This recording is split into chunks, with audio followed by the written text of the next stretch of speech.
May I come in, sir? Yes, please.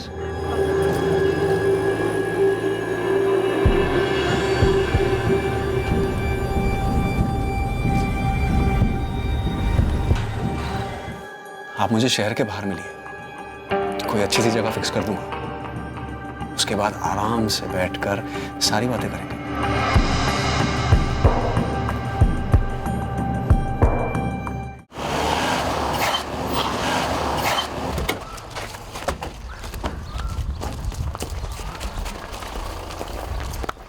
Crime scene Gandhi colony में मनोज गुप्ता का घर था। नजारा भयंकर था। यह जुर्म 14 मार्च 2017 की सुबह सुबह रिपोर्ट हुआ।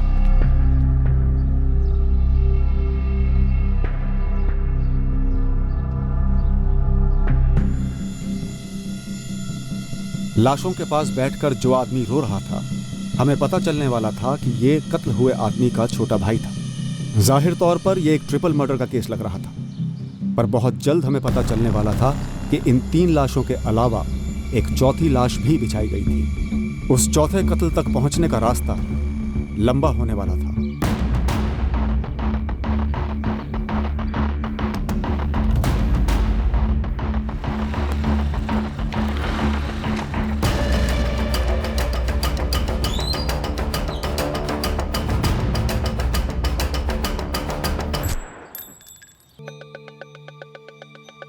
इंस्पेक्टर सत्येन चौधरी, आप पर पहला चार्ज ये है कि आपने मानव अधिकार समिति द्वारा भेजे गए आपके खिलाफ दर्जनों शिकायतों का एक भी जवाब नहीं दिया है। चार्ज नंबर 2, राजनीतिक रैली के दौरान बंदोबस्त ड्यूटी पर लापरवाही। चार्ज नंबर 3, सबसे गंभीर चार्ज, मॉलेस्टेशन और सेक्सुअल हैरेसमेंट का। एक महिला से आपने नौकरी के बदले सेक्स की मांग की और उसे मॉलेस्ट भी किया। अब मैं क्या कहूं सर, एक साथ इतने सारे केसेस का यूं अचानक से आ जाना साफ जाहिर होता कोई साजिश है। सर, इसका ताल्लुक कहीं गांधी कॉलोनी के ट्रिपल मर्डर केस की इन्वेस्टिगेशन से तो नहीं? साफ साफ बोलो सत्येन, मुझ पर उंगली उठा रहे हो? नहीं सर, मैं सिर्फ पूछ रहा हूं। चार्जेस तुम्हारे खिलाफ है, तुम्हें ज्यादा मालूम होना चाहिए। चार्जेस बेबुनियाद हैं सर। बेबुनियाद नहीं है। बंदोबस्त पे लापरवाही और ह्यूमन राइट्स वगैरह के चार्जेस से तो मैं निकलवा सकता हूं और निकलवाऊंगा, लेकिन ये मॉलेस्टेशन चार्ज। लेकिन सर सत्यन, मेरे पास कोई दूसरा ऑप्शन नहीं है। मुझे ये केस इंक्वायरी कमेटी को रेफर करना होगा। इंडिपेंडेंट इंक्वायरी होगी, सफाई सबूत जो देना है वहां देना। इस पेचीदा ट्रिपल मर्डर केस के इन्वेस्टिगेशन के बीचों बीच मुझ पर अचानक से हुए इन आरोपों की बौछार के खिलाफ मुझे खुद अपना बचाव पेश करना था। जहां तक ह्यूमन राइट्स कमीशन के भेजे गए लेटर्स का सवाल है, तो मैं कहना चाहूंगा कि हर दूसरे संदिग्ध का परिवार यह ह्यूमन राइट्स वाला पैंतरा अपनाता है ताकि सस्पेक्ट्स को हमारी कस्टडी से अलग किया जा सके। संजय पुजारी, विनय पंडित, सनी अरोरा और 10 एक से 3rd डिग्री और टॉर्चर के कंप्लेंट्स हैं। आपने इनमें से एक भी कंप्लेंट का जवाब देना अपनी ड्यूटी नहीं समझी?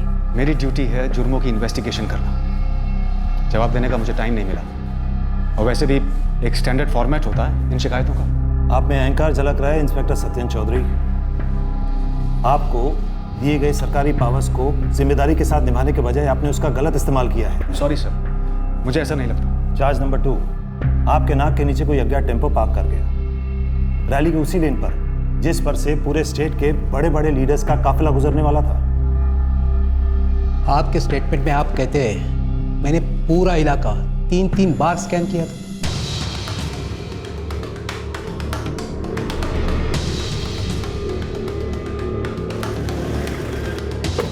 ये टेम्पो है सर। कैसे पहुंचा यहाँ पे? मुझे नहीं पता सर, यहाँ कैसे आया। अंदर चेक किया? खाली है सर। Okay, copy. सर, मंत्री जी का काफिला एयरपोर्ट से रवाना हो चुका है। 10 मिनट में यहाँ से गुजरेगा। जल्दी से टेम्पो को एक तरफ धकेलते हैं।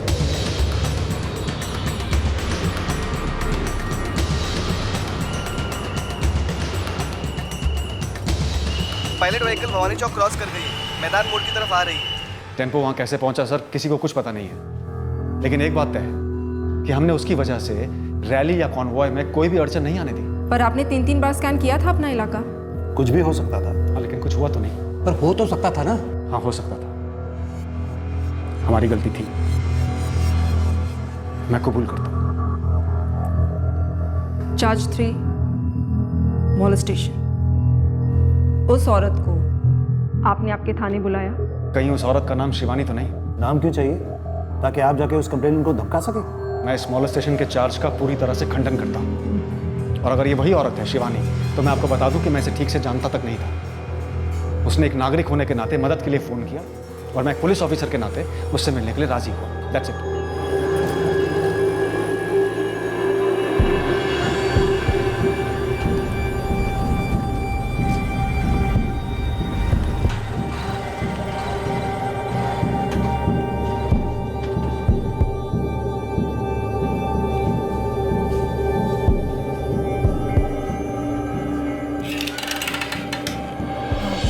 मे आई कम इन सर? Yes please. कंप्लेनेंट की स्टेटमेंट है हमारे पास। आपने उसे अपने कैबिन में बुलाया, अश्लील प्रस्ताव रखा और उसे गलत तरीके से छुआ। शुरुआत तो करनी पड़ती है। आप बातें किए जा रहे थे, वो अनकंफर्टेबल हो रही थी, फिर भी आप रुके नहीं और उसके बाद गलत तरीके से उसे छुआ। उस औरत को नौकरी दिलाने का लालच देकर उसके सामने शर्तें रखी। उस औरत के शब्दों में उससे सेक्सुअल फेवर मांगा। आप मुझे शहर के बाहर मिलिए तो कोई अच्छी सी जगह फिक्स कर दूंगा। उसके बाद आराम से बैठकर सारी बातें करेंगे।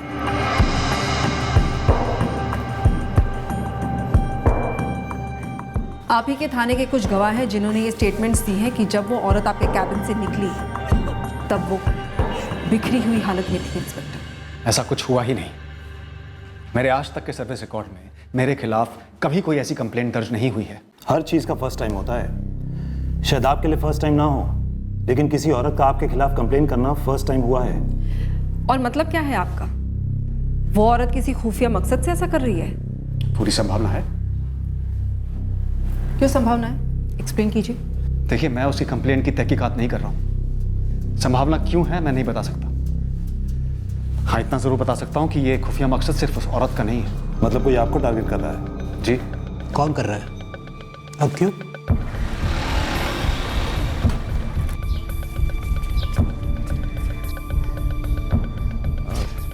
खबर है सर, आपका ट्रांसफर हो रहा है। क्यों?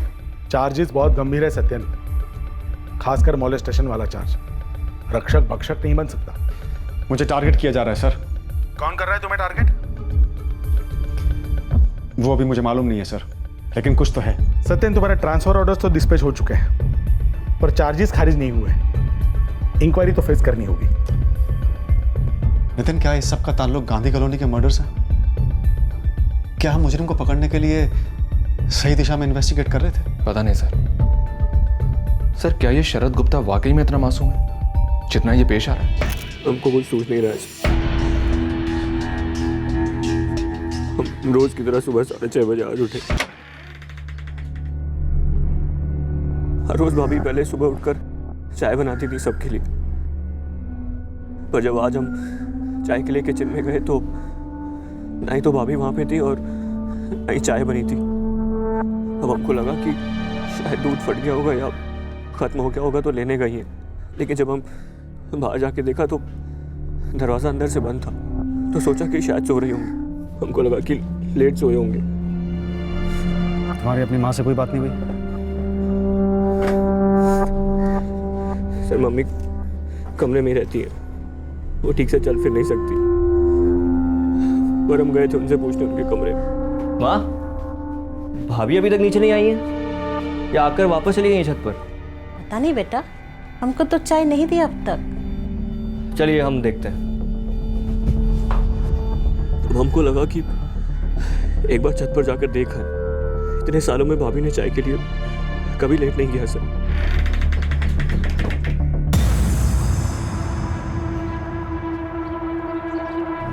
ये वहाँ कुछ बियर की बॉटल्स हैं, वो कल की हैं या उससे पहले की? कल की होंगी शायद सर। मनोज भी अपने दोस्त राकेश के साथ बैठकर पिए थे। कहाँ मिलेगा राकेश अभी? आया है सर खबर सुनकर, यही नीचे हो।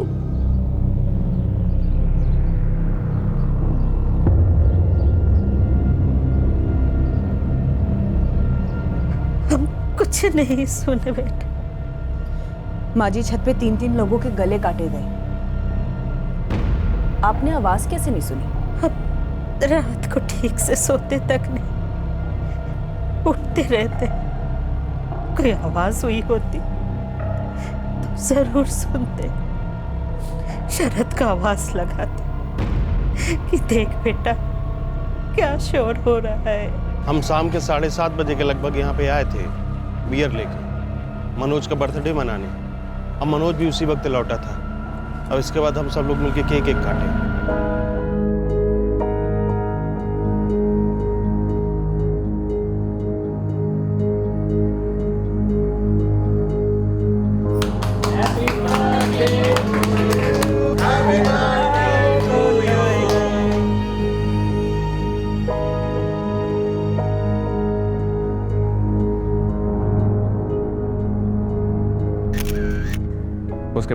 उसके बाद हम और मनोज यहाँ छत पर बैठकर बियर पी रहे थे, अब बातें कर रहे थे।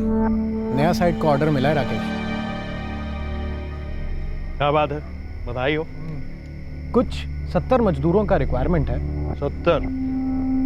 इतने सारे जुगाड़ कैसे करो? करना पड़ेगा दोस्त, बड़ा कंस्ट्रक्शन है। और यार अब ना बड़ा गेम खेल। ये बाकी मस्त है। सुना है ना भाभी ने स्पेशल खाना बनाया था, तो मनोज कहने लगा यहीं छत पे लगा दे। बाकी सभी ने नीचे ही खा लिया। माँ शिप्रा और हम यहीं खाना खाए थे सर रात में। फिर शिप्रा अपने पापा के पास छत पर चली गई और हम अपने कमरे में चले। तुम्हारे भैया भाभी और शिप्रा हमेशा छत पे सोते थे? नहीं, गर्मियों में से। तुम क्यों नहीं? माँ के लिए सर। उन्हें कभी भी जरूरत पड़ जाती है तो वो हमें आवाज लगा देती। ये राकेश क्या 10 बजे घर से निकला? हम देखे नहीं सर, हम सो रहे थे उस वक्त। 10 बजे निकले थे हम यहाँ से। शरद ने हमें बताया कि सुबह दरवाजा उसने अंदर से बंद देखा। तो तुम जब निकले तो दरवाजे पर कौन आया था? मेरा मतलब कुंडी अंदर से किसने बंद की थी? ऊपर शिप्रा सो गई थी, अब मनोज बिस्तर लगा रहा था, तो हमको नीचे छोड़ने सुनैना भाभी आई थी। अरे बर्थडे बॉय रहने दीजिए, हम आके करते हैं ये सब। अरे नहीं, हम कर लेंगे ना। मनोज चलो हम निकलते हैं, कल मिलेंगे। हाँ ठीक है, गुड नाइट। सुनो ना, तुम जाके दरवाजा बंद कर दो, तुम्हारा नीचे वैसे भी कितना सारा काम बाकी है।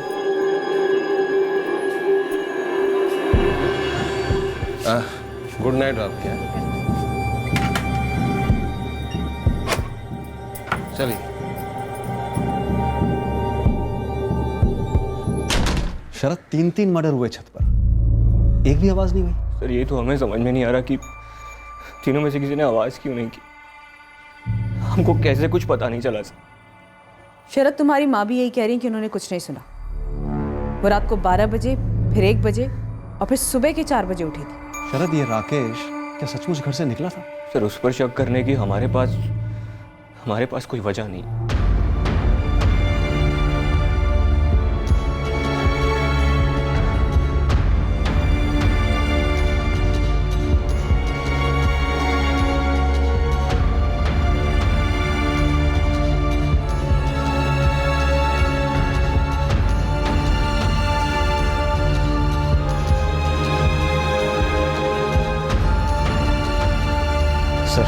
ऊपर आसानी से चढ़ सकता है कोई भी।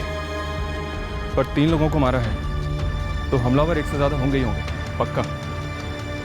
3 विक्टिम्स, 1 से ज्यादा हमलावर और कोई आवाज नहीं। मैडम हम गहरी नींद में थे, लेकिन एक बात हजम नहीं होती, तीनों में से किसी ने भी आवाज नहीं की। मैडम वो मनोज का दोस्त है ना राकेश, हम सुन रहे थे जब वो इंस्पेक्टर साहब से बात कर रहा था। वो कह रहा था कि 10 बजे घर से निकल गया। हमका नहीं लगता। आप राकेश को जानते हैं? राकेश और मनोज का कोई मसला था क्या, या कोई घरेलू मामला? दोनों भाइयों मनोज और शरद के बीच में कोई अनबन? अब घर में तो सब कुछ ठीक ठाक ही लगता था। हाँ मैडम, और वो मनोज बहुत मेहनती आदमी था, लेबर कॉन्ट्रैक्टर का काम सीख कर अपने बल पर ऊपर आया था। और शरद? वो मनोज का धंधे में हाथ बटाता था। ये लोग बहुत सालों से यहाँ रहते हैं। और जब मनोज और शरद के पिताजी उन्हें छोड़कर चले गए, तब मनोज ने बहुत अच्छे से परिवार को संभाला। क्यों चले गए उसके पिताजी? बहुत सालों पहले की बात है मैडम, लगभग 18 साल। शशिकांत जी नाम है उनका। उन्होंने दूसरी शादी कर ली थी। अब का है वो? यही मानसीगंज में ही रहते हैं। शरद के पास होगा उनका एड्रेस।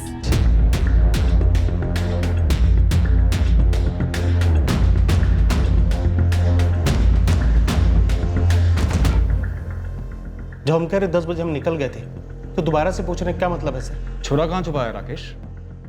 हमने बहुत तलाशी ली, मिला नहीं। तुम भी तो रात भर मनोज के घर पे थे ना? सुबह कितने बजे निकले वहां से? आप जाके हमारे घर वालों से जाके पूछ लीजिए कि हम कितने बजे जाके सो गए थे। वो तो हम पूछेंगे ही। तुम सिर्फ इतना बताओ कि तुमने मनोज, सुनैना और शिप्रा को क्यों मारा? अरे हमने नहीं मारा उन्हें सर। मनोज हमारा दोस्त था, 10 साल से हमारा उसका दोस्ती था। हम उसको मजदूर ला के देते थे, वो हमको कमीशन देता था। सुनैना के साथ कोई चक्कर? छी, क्या बात कर रहे हैं सर? आवाज क्यों नहीं सुनी मतलब? अब इसका क्या जवाब दें हम आपको? शरद, तुमने कहा कि मेन डोर अंदर से बंद था, तो जाहिर सी बात है हमलावर बाहर से ही छत पर आए होंगे, है ना? सर हमको कैसे पता हो? या किसी ने घर का दरवाजा खोलकर उन्हें अंदर लिया? हमको कैसे पता होगा सर? राकेश घर पर ही था ना?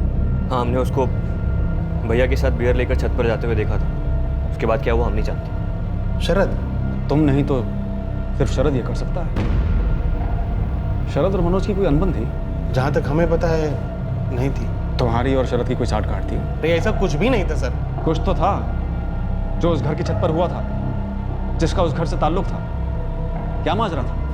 हाँ, हमारा आधा परिवार खत्म हो गया है और आप हम पर शक करे जा रहे हैं। कातिल को पता था कि तीनों छत पर सोते हैं। अब ये बात या तो सिर्फ तुम्हें पता है या राकेश को पता है। हमने आपसे कहा, मैं राकेश पर शक नहीं है। तो फिर कौन हो सकता है जिसकी मनोज, उसकी पत्नी और उसकी छोटी सी बच्ची से इतनी भयंकर दुश्मनी थी? हमको सच में कुछ नहीं मालूम है सर। पापा के छोड़ के जाने के बाद हम दोनों भाइयों ने माँ को संभाला। इतनी मेहनत से उन्होंने ये सब कारोबार खड़ा किया था। क्या कुछ नहीं सिखाया उन्होंने हमें, एक हमें नई दिशा दी उन्होंने। और आप हमारी शक किए जा रहे हैं बार बार। हमको क्या मिलेगा सर उनका कत्ल कर कर? देखिए माँ जी, अब डरिए मत, बेझिझक बोलिए। क्या आपको किसी ने कुछ कहने से मना किया है या धमकाया है? शरद ने कोई कसम दी है? मनोज, सुनैना और शिप्रा, इन तीनों के सो जाने के बाद क्या शरद रात को उठा था? वो छत पे गया था? आपने कुछ ऐसा देखा या फिर कुछ भी सुना? क्या राकेश रात को वाकई निकला था घर से?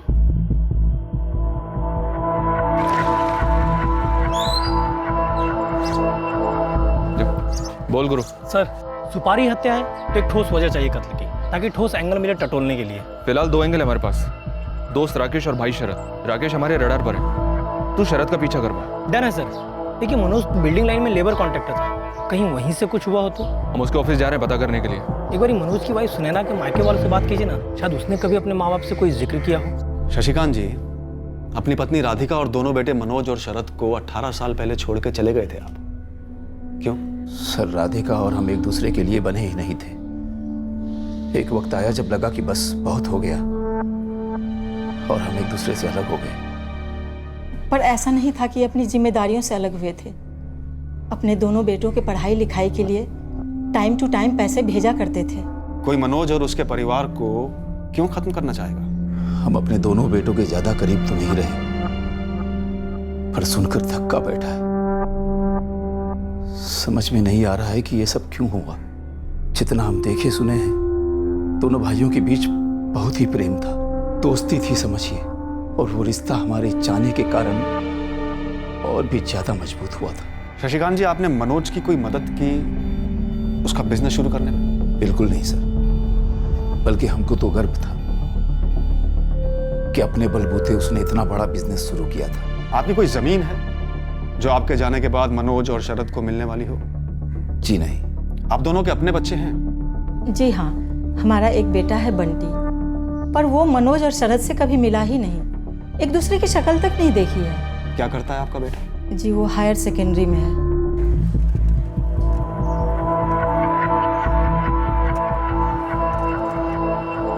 बंटी के पास फोन है? हाँ है। क्यों?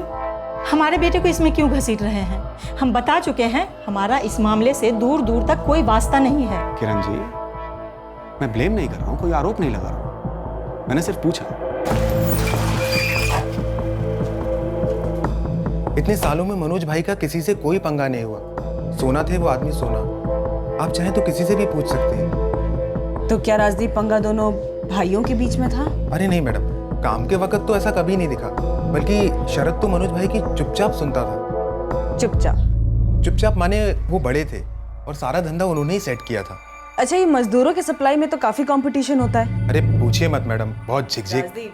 मैं पूछ रही हूँ, इस लाइन में जहाँ इतना कंपटीशन होता है, किसी से कोई पंगा ना होना ये सोचना थोड़ा मुश्किल लगता है। तो क्या किसी पार्टी से या किसी मजदूर से कभी कोई पंगा हुआ होगा, मनोज का या फिर शरद का? वही तो खासियत थी मनोज भाई की, सारा हिसाब किताब लेन देन एकदम क्लीन। कुछ तो कारण होना चाहिए। मनोज से कोई नाराज था क्या? समझ ही नहीं आ रहा है मैडम, वो भी देखिए ना, बर्थडे वाले दिन ही।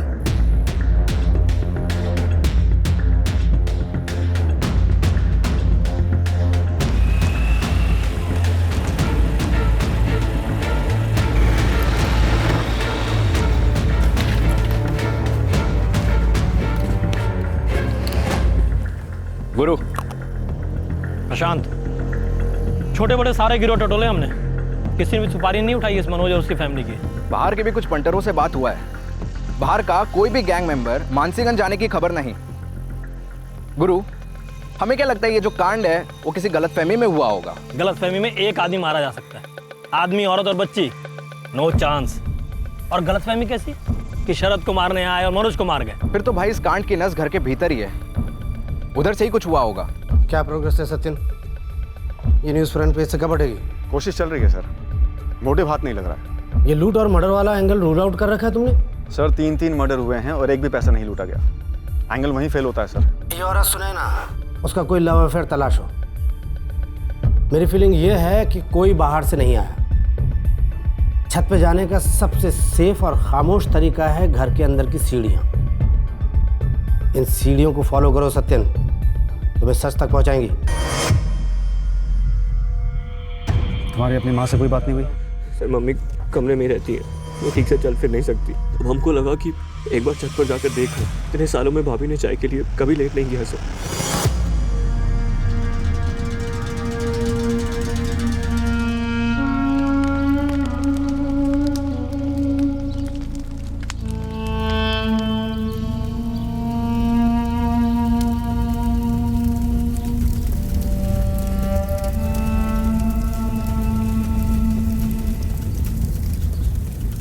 इस केस में अभी तक कोई मकसद सामने नहीं आया था।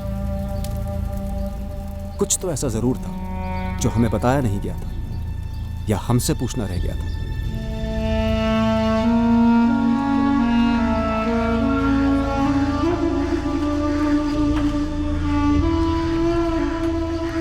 एक अतीत था इस केस का जिस तक हम पहुंचे ही नहीं थे, उस एंगल को छुआ ही नहीं था। छत पर सोने वाला परिवार नॉर्मली क्या करता? बाहर से दरवाजा बंद करता। सर हमारे घर में तो बंद कर दिया जाता है क्योंकि हवा चलती है, दरवाजा दीवार से टकराता है जिसकी वजह से डिस्टरबेंस होती है। और अगर पूरी फैमिली अंदर सोती हो तो जाहिर सी बात है सर, टेरेस का दरवाजा अंदर से बंद किया जाएगा सेफ्टी के लिए, ताकि कोई टेरेस के जरिए घर के अंदर ना आ पाए। लेकिन यहां पूरी फैमिली अंदर नहीं सोई थी। मनोज, सुनैना और शिप्रा छत पर सोए थे और शरद ने हमें बताया कि सुबह जब वो टेरेस पे गया तो उसने दरवाजा खोला था, यानी कि दरवाजा बाहर की तरफ से बंद नहीं था। सर कुंडी तो तोड़ी नहीं गई, वो मैंने चेक किया था। मनोज या सुनैना ने अगर टेरेस का दरवाजा बाहर की तरफ से बंद नहीं किया तो या तो उस रात हवा बिल्कुल चली नहीं जिससे कि दरवाजा दीवार से टकराया नहीं और कोई आवाज नहीं हुई, या फिर उन्होंने दरवाजा बंद किया होगा और हुआ कुछ और होगा। मतलब सर ये सारा कुछ एक दिखावा है, दरवाजा खोला गया मर्डर करने के लिए। लगता है सर टारगेट सिर्फ मनोज का होगा। हो सकता है कि प्लान ये था सर कि इसे एक ऐसा मर्डर दिखाया जाए जैसे इसमें कुछ और भी शामिल है, पर उतने में ही बच्ची उड़ गई होगी। और सुनैना को क्यों मार दिया गया होगा? सब शायद दरवाजा सुनैना ने खोला होगा। शायद सुनैना इस साजिश में शामिल थी, बीच में बच्ची जग गई जिसकी वजह से हमलावरों ने कोलैटरली माँ और बेटी दोनों को मार डाला ताकि गवाह ना बचे। अगर हम इस थ्योरी से आगे बढ़े तो सुनैना ने दरवाजा या तो राकेश के लिए खोला होगा जो घर में ही कहीं छुपा बैठा होगा,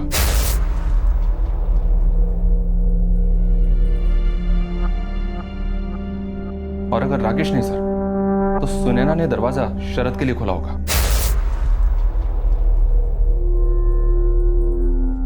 ये शरद और राकेश दोनों से सख्ती से पूछताछ करनी होगी। सख्ती से पूछताछ आपकी परिभाषा में 3rd डिग्री होती है, राइट?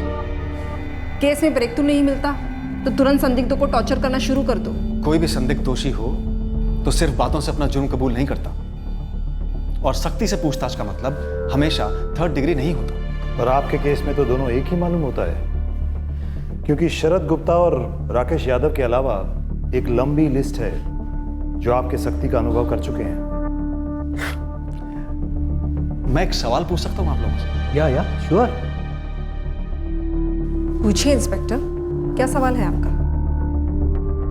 हमें इत्मीनान था कि इस ट्रिपल मर्डर में या शरद का हाथ है या राकेश का, पर सख्ती से पूछताछ के दौरान हमें एक नई लीड मिली। सर आप हम ही से बार बार पूछे। पर अब मुश्किल ये थी कि क्या ये एक लीड थी या हमें गुमराह करने का पैंतरा। हाँ, हम जब सुबह छत पर गए तो दरवाजा छत की तरफ से खुला हुआ था सर। ठीक से याद करो शरद, दरवाजा खुला था? सर हमको बिल्कुल याद है, दरवाजा खुला था। सुनैना या मनोज कभी छत के बाहर की तरफ से कुंडी नहीं लगाते थे? ये हम नहीं जानते हैं, और हम आज तक ऐसे कभी गए नहीं छत पर, लेकिन उस दिन गए तो दरवाजा खुला हुआ था, बस अब हमको इतना ही पता है। अब वो क्या करते थे तो वही बता पाते सर। अब वो तो है नहीं बताने के लिए, तो तुम उन पर धकेल रहे हो। और आप हम पर ढकेल रहे हैं क्योंकि आप लोगों को कातिल नहीं मिल रहे हैं। कौन है ये कातिल शरद? कोई तुम्हारे भाई को क्यों निशाना बनाना चाहेगा? सर हम आपको 1000 बार बता चुके हैं, हमको नहीं पता है। 15 मिनट की दूरी पर है हमारा घर मनोज के घर से। 10 बजे निकले, पैदल घर पहुंच गए। हमको रास्ते में कोई नहीं मिला, इसमें हमारी गलती है। हमारे माँ बाप ने आपको सब कुछ सच सच बता दिया कि हम 10:15 बजे पहुंच गए थे। आप लोग उस बात को नहीं मानते हैं, इसमें भी हमारी गलती है। हमने उस दिन बियर पिया था, इसमें भी हमारी ही गलती है। और हम घर जाके चुपचाप सो गए थे, इसमें भी हमारी गलती है। गलती नहीं राकेश, गुनाह, जुर्म, मनोज को मारने का जुर्म। सुनैना ने और तुमने जो प्लान बनाया था, उस प्लान में बच्ची को मारना शामिल नहीं था, क्योंकि बच्ची को मार दिया इसलिए सुनैना को तुमसे जिंदा रखा नहीं गया, इसलिए तुमने उसे भी मार दिया। आप पुलिस वाले नहीं होते ना, और ऐसे हमसे कोई घटिया बात करता तो। मैं हूं पुलिस वाला और तुम आरोपी हो। अब बोलो, चुरा कहां से खरीदा था और उसे कहां ठिकाने लगाया? कभी कहते हैं हमने मारा है, कभी कहते हैं शरद ने मारा है, और सच ये है कि हमने नहीं मारा, और शरद के बारे में हमको कुछ नहीं पता है। नहीं मैडम, हमारे बिटिया ने कभी मनोज की कोई शिकायत नहीं की। क्या सुनैना ने बात में भी कभी आप लोगों से कोई जिक्र किया पति पत्नी के झगड़े के बारे में या किसी दूसरी औरत के बारे में? एक बार भी नहीं बोला, हमेशा खुश दिखती, मुस्कुराती। और सुनैना, क्या शादी से पहले सुनैना का कोई लव अफेयर था? अरे कैसी बात कर रही है मैडम आप? एक काम कीजिए, आप हम पर डंडे बरसा लीजिए, लेकिन बार बार हमसे एक घटिया सवाल मत पूछिए प्लीज। सुनैना भाभी और सर आपको गिन नहीं आती, सब पूछते हो।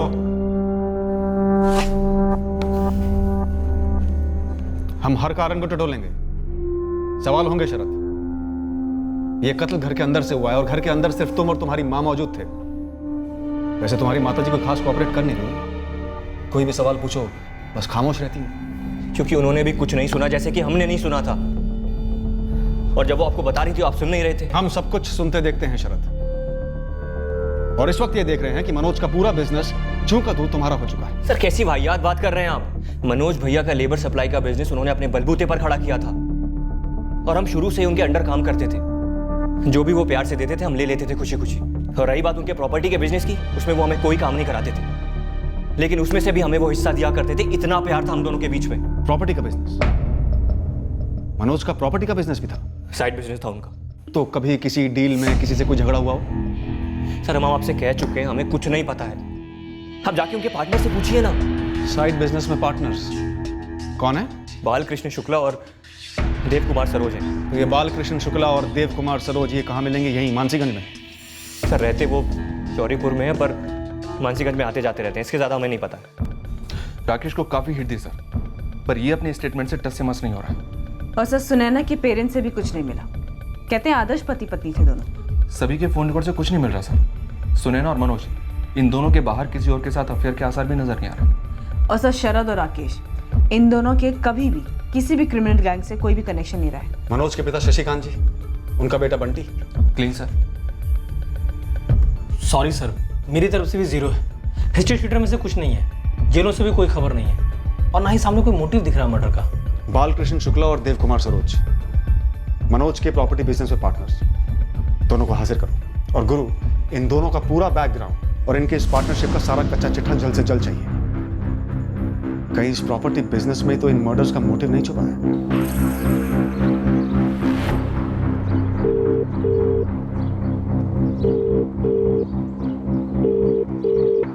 नमस्ते शरद जी।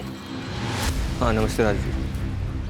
अच्छा सुनो, हम कुछ दिनों तक ऑफिस नहीं आएंगे तो तुम संभाल लेना। ठीक है शरद जी, मैं सब संभाल लूंगा।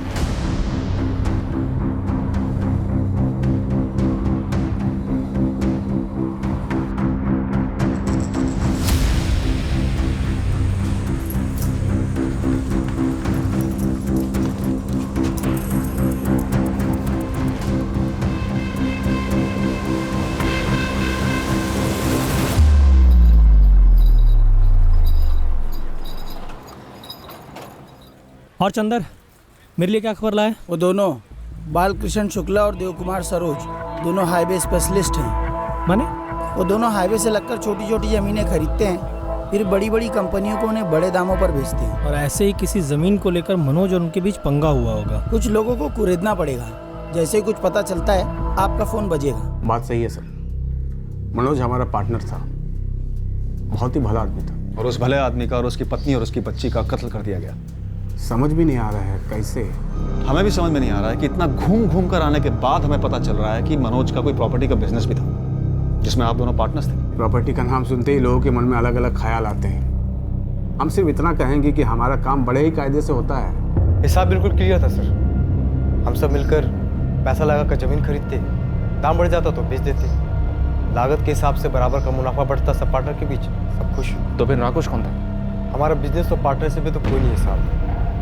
अब मनोज का लेबर वाला बिजनेस में कुछ हुआ हो या उसका और कोई बिजनेस में कुछ हाथ हो तो हम लोगों को कम से कम, हमको तो कुछ नहीं पता सर।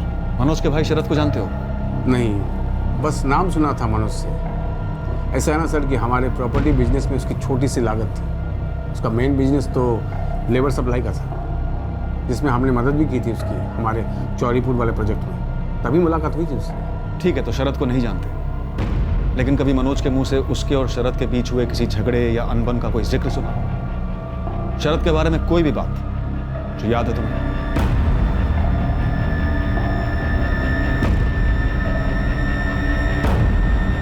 जी नहीं सर, मनोज ने कभी हमसे जिक्र नहीं किया कि उसका उसके छोटे भाई शरद का कुछ झगड़ा उड़ा हुआ है या कोई अनबन है बीच में। नहीं मैडम, इस ऑफिस में कभी प्रॉपर्टी वाले बिजनेस की बात नहीं होती थी। वो तो उनका साइड बिजनेस था ना। देखो राजदीप, हमें मनोज के मेन बिजनेस और पर्सनल लाइफ से कत्ल के मकसद के बारे में कुछ नहीं पता चला, तो हमें उस साइड बिजनेस के बारे में बता दो, शायद वहाँ से मकसद का कुछ इशारा मिले। देखिए, अगर आपको प्रॉपर्टी बिजनेस के बारे में जानकारी चाहिए तो वो आपको शरद दे सकता है, या फिर मनोज भाई के 3 पार्टनर। 3 नहीं, 2 पार्टनर्स राजदीप, बालकृष्ण शुक्ला और देव कुमार सरोज। अरे हाँ मैडम, अब तो 2 ही बचे हैं, एक तो अब इस दुनिया में रहा नहीं। मनोज के 3 पार्टनर्स थे? जी हाँ। तीसरे पार्टनर की मौत कब और कैसे हुई? मैडम सुना था कोई हादसा हुआ था, लेकिन ज्यादा मालूम नहीं। 2 घंटे से बाल की खाल निकाल रहे हैं इस केस की, और तुमने ये बताना जरूरी नहीं समझा कि तुम्हारा एक और पार्टनर था जो अब इस दुनिया में नहीं है। नहीं दुनिया में तो क्या बताता सर।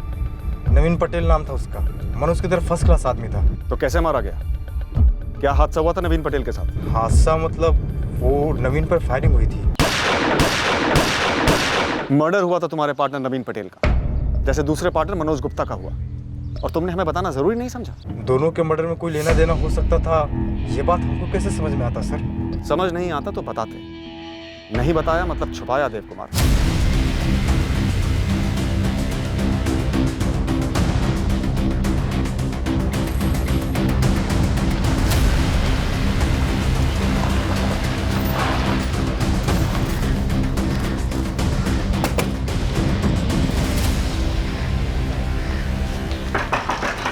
अब मनोज और उनके परिवार को मार डाला गया, तब जाके आप लोग हमारे पति के बारे में पूछ रहे?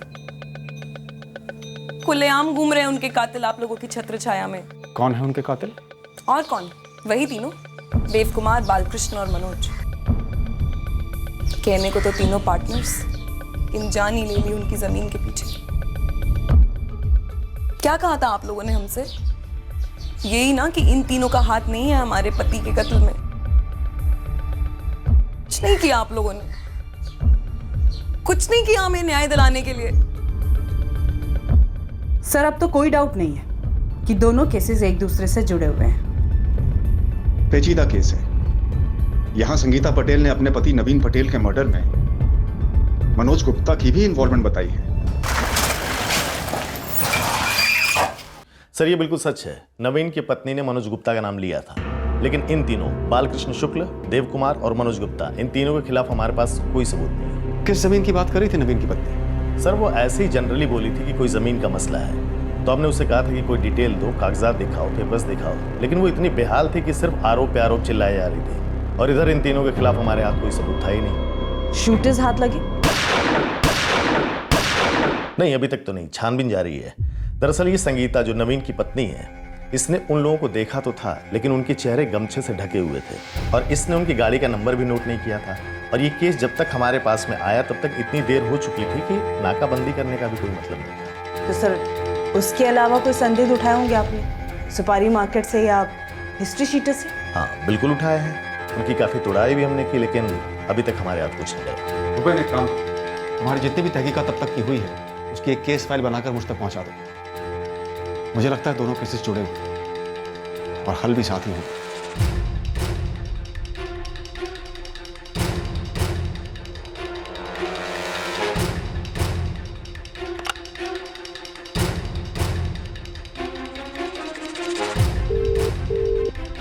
हेलो, हाँ पता नहीं कैसे, लेकिन इन लोगों को भनक तो लग गई।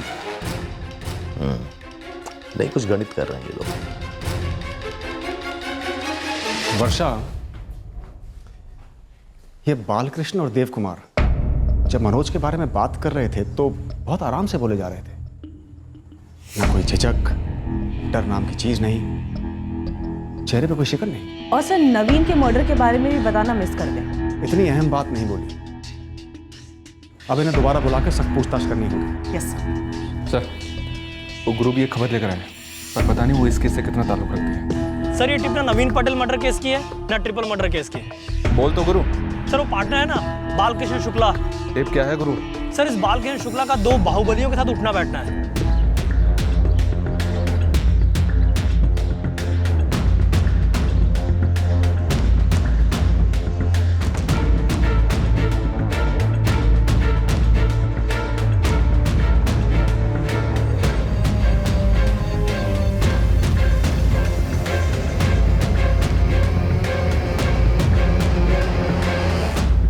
किशनलाल ठाकुर और प्रदीप कनौजिया दोनों भरतखेड़ी के बाहुबली हैं और दोनों वहीं से पूरे जिले को रिमोट कंट्रोल से ऑपरेट करते हैं। किशनलाल ठाकुर और प्रदीप कनौजिया, अगर इन दोनों बाहुबलियों का बालकृष्ण के साथ कनेक्शन है तो पूरे आसार हैं कि नवीन पटेल और मनोज और उसका परिवार इन्हीं दोनों बाहुबलियों के हाथों मारे गए होंगे। तो सर मोटिव क्या रहा होगा? सर मुझे तो अभी भी लग रहा है कि इसमें मनोज के भाई शरद का ही हाथ है। शरद मनोज और उसकी बीवी बच्ची को मारे तो समझ में भी आता है, लेकिन नवीन पटेल को शरद क्यों मारे? जय Hind sir. Gandhi colony triple murder case कहां तक पहुंचा सत्यन? सर एक तगड़ी लीड है। मनोज का एक बिजनेस पार्टनर नवीन पटेल 3 महीने पहले मारा गया था सीमापुर में। सत्यन मेरे पास भी तुम्हारे लिए एक लीड है ट्रिपल मर्डर केस पर, जिसका नवीन पटेल मर्डर केस से कोई ताल्लुक नहीं है। क्या लीड है सर? राकेश यादव, विक्टिम मनोज गुप्ता का दोस्त। चलिए सर, उसे हमने 2 बार स्कैन किया है, कुछ नहीं मिला। तुम एक बहुत अहम पॉइंट मिस कर रहे हो सत्यन, जो मेरे किसी सोर्स ने मुझे दिया है। क्या पॉइंट है सर? अफेयर में खटास आ गई थी। उठाओ, तोड़ो उसे। राकेश यादव के खिलाफ सबूत का एक तिनका नहीं था और उसके बावजूद आपने उसे टॉर्चर किया ताकि वो जुर्म कबूल करे जो शायद उसने किया ही नहीं था। राकेश यादव वो आखिरी इंसान था जो उस रात मनोज के साथ था, जिसके बाद मनोज और उसकी फैमिली का मर्डर हुआ। हमें तगड़ा शक था कि राकेश यादव ने उस रात घर छोड़ा ही नहीं। तगड़ा शक था तो आपने तगड़ा टॉर्चर किया। और तगड़ा शक बिना तगड़े एविडेंस के किस काम का? हाँ, अब मुझे मकसद समझ में आ रहा है। क्या कहने वाले हैं आप? हम सबका कोई खुफिया मकसद है? आपको हैरेस करना, आपको फंसाना? नहीं, मेरा वो मतलब नहीं था, लेकिन सच कहूं तो एक पॉइंट के बाद मुझे नहीं लगा था कि राकेश यादव गिल्टी है। उसके बाद भी इस हद तक सख्ती की आपने उसे अधमरा छोड़ दिया। और ये कोई ऐसा पहला केस नहीं है आपके खिलाफ, इंस्पेक्टर सत्यन चौधरी।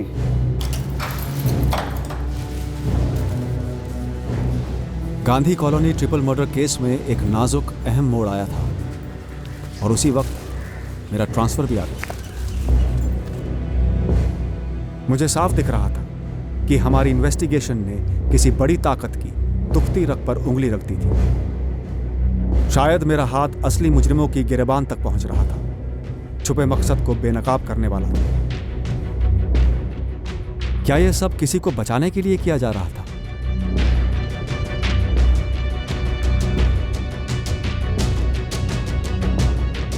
क्या यह सब इसलिए किया जा रहा था ताकि इन मर्डर्स के पीछे का असली मकसद कभी सामने ही ना आए?